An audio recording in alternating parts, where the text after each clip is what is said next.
very gently, Car, can you tell us who that person is? Please. Say hello to Matthew Drinkwater from Fashion Innovation Agency. It worked! Awesome! So, as you can understand, fashion, here's your remote. Take it home. Wow. So, I've been married for 11 years, but I've been in Sofia for 1 day. Here is my wedding ring. I'm going to take it off, chuck it away, make a big life decision, take that car and drive off into the sunset. But before I do that, I'll talk to you a little bit about how technology is changing the fashion industry. I work at London College of Fashion, and I head up the Fashion Innovation Agency. And we have an amazing ecosystem at the London College of Fashion, which is helping designers and brands use technology to help change the way that they are building their businesses. And we go from research to education to incubation to commercial activity. And one of the things that I always say to fashion designers when I talk to them about technology is that only with technology can you create something new. The fashion industry is incredibly cyclical. You see new trends and new styles coming back into fashion that were popular 20, 30 years ago. And the pace of change within the industry can be matched by technology. With the pressure to create something new every season, designers that engage with technology can create something astonishing.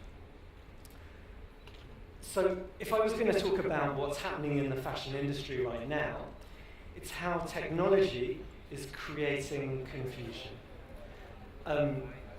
Burberry's decision last Fashion Week to announce that they were dropping their menswear show would show their menswear collection and their women's wear collection together, and that at the end of the catwalk show, that collection would be available to buy in store the same day, has sent the industry into meltdown.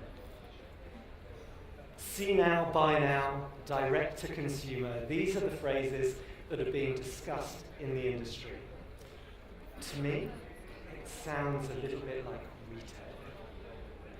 The luxury fashion industry is just beginning to wake up to the fact that there is another model. But what excites me is that the confusion that surrounds the industry means that people are beginning to question what is Fashion Week. And what we hope is that through technology we'll see new ways of showing and new ways of bringing product to market. So my role is to help designers and brands use technology to help change the way that they make their collections. So we're working with smart materials and smart processes. It's also to help change the way that they show their collections. So we do a ton of work at London Fashion Week. It's also to help change the way that they sell their collections. And if I was to tell you that less than 40% of the designers that show at London Fashion Week have an e-commerce platform, it might begin to show you the gap between the fashion and technology industries is kind of big. The fashion industry will always portray itself as an early adopter. It is very far from being that. So I'm going to talk really briefly about some of the work that we do, some of the stuff that we're seeing out there, some of it good, some of it less so, and then kind of what we think will be coming in the future. So we've been doing a ton of projects with designers and brands and with ourselves, and I'll just go really briefly through these. At the college we have a lab which specialises in 3D printing and 3D scanning, and so we're introducing brand designers to new technologies, and this is from a while ago, 3 or 4 years ago. We worked with Gareth Hughes, a fairly well-known designer, and 3D printed his design, put it onto 80 bottles for absolute, partnered with Selfridges, sold it for double the price, it sold out very quickly. absolutely were very happy. Gareth learned how to use 3D printing. This is a project that we did for Nokia nearly 3 years ago. And I had an idea in the office one day. Nokia had come to us and said, would we do something disruptive at London Fashion Week for them? So I sketched out this dress, turned into a skirt, but started as a dress. And we had an idea that we would create this amazing flexible screen dress. So what we tried to do was laser cut the screens of those devices, Nokia devices. And when we laser cut them, the screens just broke. So we were like, shit, what should we do? So we 3D printed the structure and literally just bolted the devices onto the structure. And Nokia built an app which connected the devices together, and the designers that we were working with put a print which rotated around the skirt. We sent it down the catwalk and it created a bit of a sensation. Wearable technology? 25 kilograms.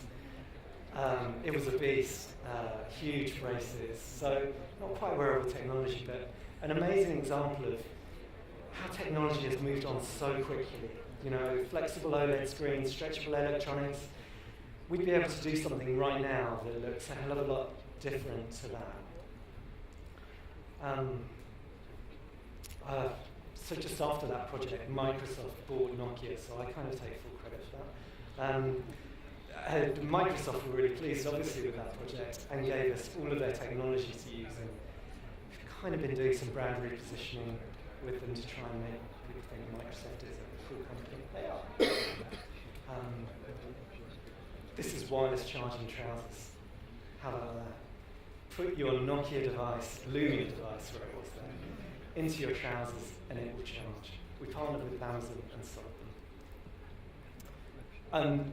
Augmented reality, mediated reality is something that we're hugely interested in. And this is a project that we did about 3 years ago with Microsoft at Fashion Week and spawned out of an idea that we had around what the future of a catwalk show might look like. And at the time, the industry was talking about live streaming and whether live streaming would kill the catwalk show. Of course it won't. So what we wanted to do was use technology to enhance a catwalk show. And so we live streamed from devices around the audience and projected it onto that 4-meter inverted pyramid and then used real-time CGI to kind of rip the models apart as they went down the catwalk.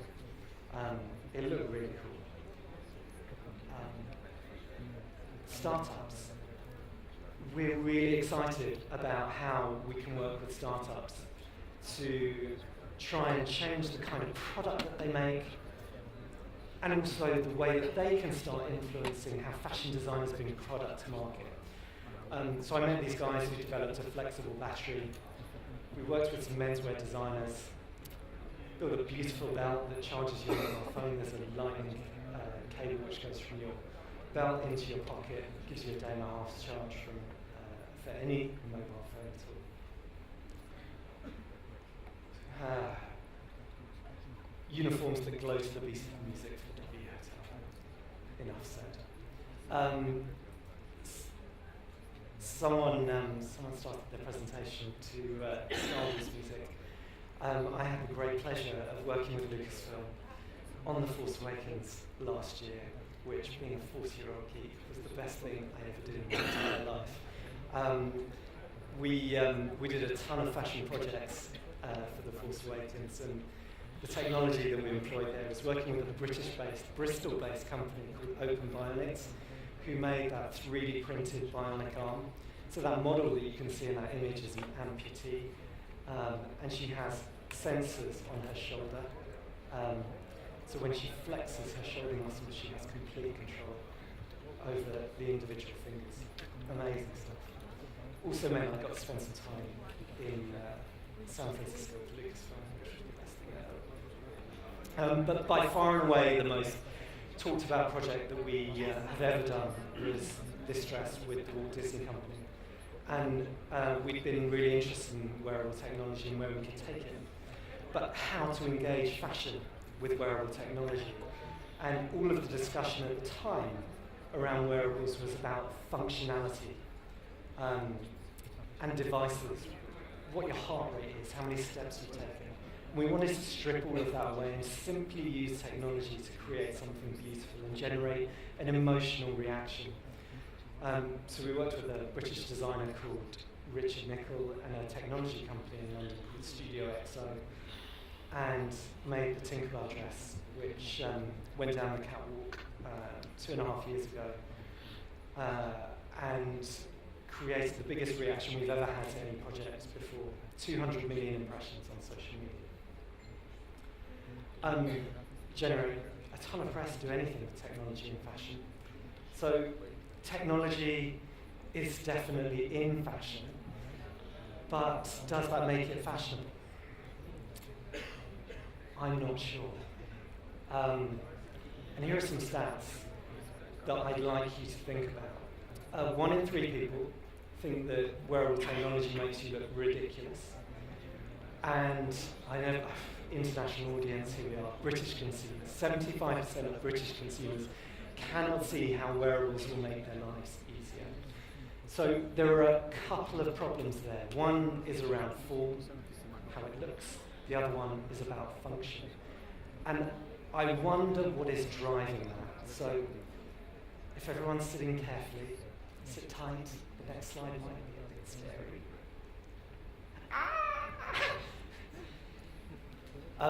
It's not enough to take technology and simply place it on the catwalk. Putting stuff on a catwalk doesn't make it fashionable.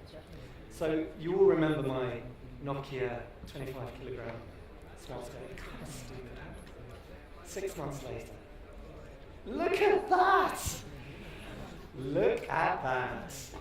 Yeah, just take mobile phones, stick them on the dress. And I'm not kidding you, this is 6 months after we did the Nokia project. The press release said something about this is the pinnacle of the fusion of fashion and technology. Are you kidding me? Then it gets even more stupid. Models can walk down a catwalk, take a selfie. Fashion tech. Brands partnering with other technology companies. Fashion tech, I'm not sure. I kind of expect them to do this. And then just recently, in New York, the Met Gala was sponsored by Apple under the theme of fashion in an age of technology. And I guess a lot of us in the industry were really excited about what we would see and how far things had come.